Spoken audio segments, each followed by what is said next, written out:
Okay, so the Rickenbacker Jet Glow bass, I believe it's a 2002. It's a 4003 model as opposed to a 4001. The 4001s don't really have any low end.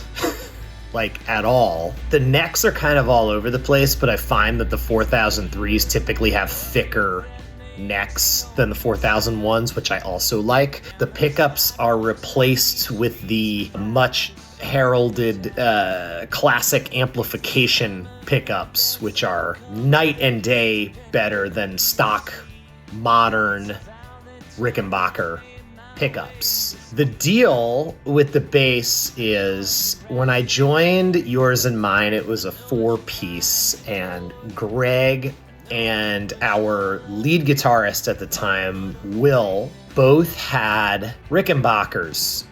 Greg has a 330, Will has a 360, and I have played a P bass for a very long time, like for the last 15 years.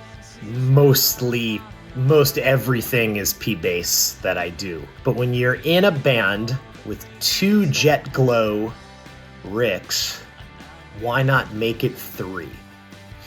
So I just, as I do, kept my eye on my typical places online and just kept some notifications up and whatnot. And one came across my desk, so to speak, that looked like it was pushing all the right buttons at the right price, and took a chance on it, and it was amazing, except for the pickups, which I switched out, and we had a gig booked. It arrived a handful of days before a gig, and I didn't tell anyone in the band, and just slyly brought it to the gig and said nothing. And we're all just setting up, and in between bands on local shows, you have 10-15 minutes to get everything changed over and set up and line checked and ready to go. And we're almost about to play,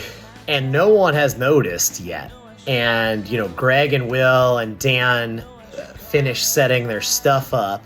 Greg looks over as if to kind of give me the final nod of okay, we're gonna start our set. And notices that I have the Rickenbacker bass and loses his mind. And it forever cemented the course of Yours and Mine being a Rickenbacker band.